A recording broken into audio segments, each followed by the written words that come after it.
Welcome back, ladies and gentlemen.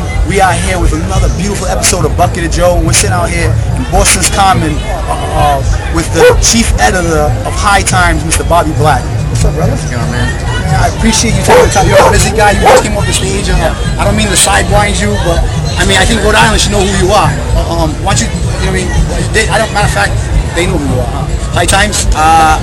If they get High Times, they know who I am. I mean, I've been at High Times for 17 years now, and this week's actually my 17-year anniversary when I was hired. And I've been to a pot events all around the world, and Boston's one of my favorites by far. And I come here every year and work the High Times booth and see my friends and get on the stage and say a little something to everybody. I mean, Rhode Island, if you appreciate reading and you read something like High Times, you know what's going on in our state. You know, they're legalizing marijuana. So this is that person that you want to at least follow what he has to say. He's been doing this for a lot of years, talking to a lot of people, not just Rhode Islanders. I like talking to you guys.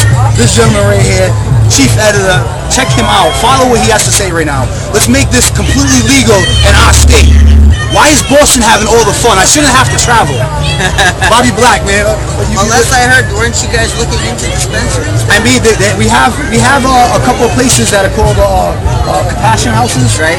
So the compassion houses, you know, they seem like they're pretty good, but then when they start getting in trouble, how good is it? You know what I'm saying to you? So at one point, I got to make sure it gets completely legal. If it's my people, I want to make sure it's legal all across the board. I don't want to see no cops kicking their doors on good people. Right. Every now and again, you see a messed up story like that, and what I'm trying to make sure is that you don't see any more stories like that. Well, you see them more often than you should, just more often than you would think or hope. But you know, there's stories like that all the time. There was a video I posted on my Facebook earlier this year, of a guy, a stoner, who was shot dead in his own home by a SWAT team who busted in on a tip that they had large quantities of drugs, and it wasn't even his house; it was his roommate. And the guy just like was walking out, and the police came in, and he was like, and he ended up getting shot and killed. And you're just like, you know, what? I'm saying, Rhode Island. You see, this is the reason why we're out here. This is the reason why we're out here. This is High Times. I need you to hear everything that's going on right now. We're out here having a good time. This is one of the most peaceful events I've ever seen with so many people. And when I tell you today's Boston's birthday, 321. 81. Oh my God. 381 years. Like, we know how to set stuff off, Rhode Islanders. Bobby Black, brother, I appreciate you so much. What do these people need to know? Well, the only violence that is associated with the pot community is done by the authorities. There is no violence amongst pot people. It's only the authorities or the illegality of it that brings the violence. So make it legal, end the violence in Mexico, end the violence in the U.S. Peace. And the drug war. Stop making money on people that are just trying to survive in this country. And let those poor pot smokers out of prison. I'm just saying. I mean, what we're doing is looking for a good answer around here. I think we find good solutions.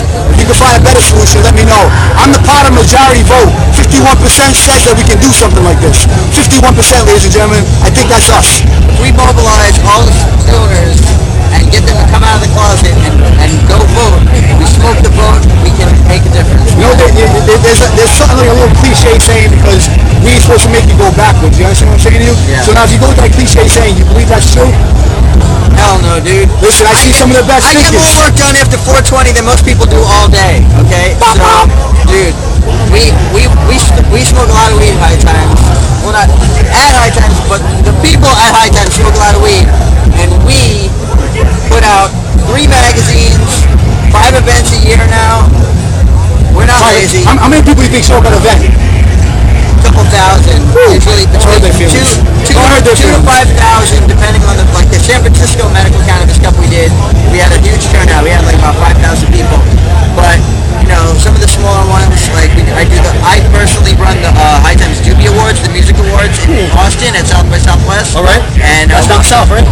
It's in Texas. It's Texas. That passed a couple months ago, right? And we March or something. We throw a big music party down there, and we give away a bunch of awards, and we get a good 1,000 people on that one too. So I'm saying this is an organization that can make stuff happen, and talk to a lot of people. If they're talking to a lot of people on their own, what happens if you get back and back them up? Bucket of Joe. This is what we do. This is another beautiful morning. All right, throw it back to them. Brother, I appreciate you so much.